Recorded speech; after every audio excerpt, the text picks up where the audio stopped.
Welcome everybody to another video from the Risk Management Subcommittee on the Back to Basics. In this video, we are going to be talking about the offer process from the perspective of the buyer. My name is Matt Johnson. I'm counsel to the New Hampshire Association of Realtors and also a shareholder at Divine Millimet. With me today is Susan Cole. She is a member of our Risk Management Task Force. And so let's get it started. What we're talking about first today is the offer process from the buyer perspective. One of the first things that involves is the purchase and sale agreement. We encourage people to show the buyers that standard form early and start walking through it so they have some idea of what they're getting into and some of the key provisions. I'm going to touch on a few of them at a high level, and then Susan and I are going to have a discussion practically about how best to implement it. So first, some of the things that you need to make sure you have right down there is obviously kind of the simple ones. The price, make sure you have the price set down. Make sure you have the closing date that you want. Often there's a deposit. You, the buyer, and the buyer's agent should have a discussion about what type and amount of deposit and whether there should be two steps. There can be some leverage and negotiation over the deposit, so talk about that. Talk as well about the insurance loss provision. We often gloss over that, but that's a provision that says basically the buyer can get out of the agreement if there's a loss to the property over a certain amount. So please talk to the buyer about that. The next issue to talk about is the home inspection process. It's a key process for the buyers.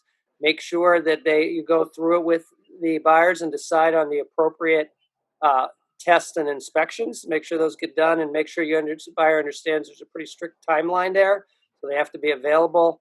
Talk to them about due diligence items, particularly if this is a condo property or a homeowners association where there's going to be controlling legal documents that define what they can and can't do with the property. Make sure you have those.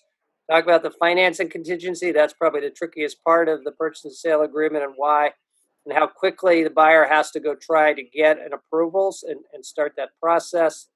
And then finally talk about the additional provisions section of this. Is there anything else unique, different, or kind of out of the ordinary that wouldn't be in a standard form that really this buyer needs in particular for this type of offer? So that's at a high level some of the topics to discuss. I'm going to turn it over to Susan and ask the question. Susan, with all that information, how do you get that to buyers who are maybe inexperienced or new at this process? Do you have any tips for the realtor community about how to do that? I find that it's helpful if you're able to sit down with the buyers and have a conversation going through the purchase and sale agreement rather than relying on the electronic means that are available to us. Many times we do have to do that in a practical world, but even in spite of that, having phone conversations, going through each step. If you can sit down with them in person, that's even better. But certainly Zoom or phone calls are also a way in which you can go through these contracts together, because it's not something they deal with every day. We do. We have to remember where they are in the process and be sure to help them at their level, whatever that is for them.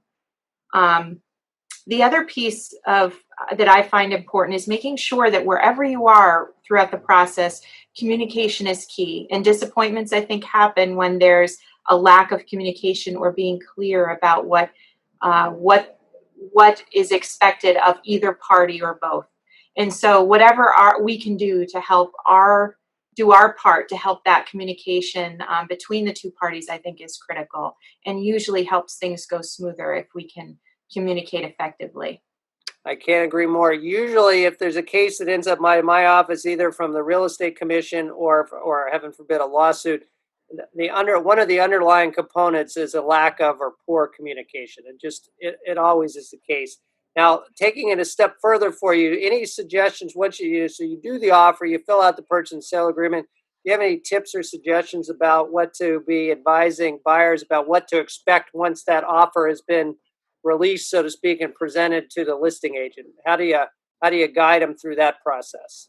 Yeah, often it takes that conversation behind the scenes and with your buyers to be sure they know, okay, this is now in the seller's hands, and now they're going to have to review, and this is what they could do. These are some options in which they have to come back to you with, so that they're prepared ahead of time. I find that helpful, so that they're not caught off guard. And although that can still happen, having them be as prepared as possible at each of the steps helps things go smoother. So being sure to let them know that it is with the sellers, and here are some things you may hear back from the sellers. And last question on this segment it appears out there in most segments of New Hampshire that inventory is low, so it's a very much a seller market. Any tips or advice you give to buyers as they enter into the market, which is so highly competitive right now? Yeah, my advice is be prepared. So have your ducks in a row, have your team together and with you. So, and by that, I mean, know who you plan to use for a lender, have spoken with your lender, have your ducks in a row financially, and have your realtor involved in those steps as well, so that you have a team around you and that team will help bring you to your goal. Susan, I can't thank you enough. That's great advice, and that is our segment from the Risk Management Subcommittee on the offer process from a buyer perspective.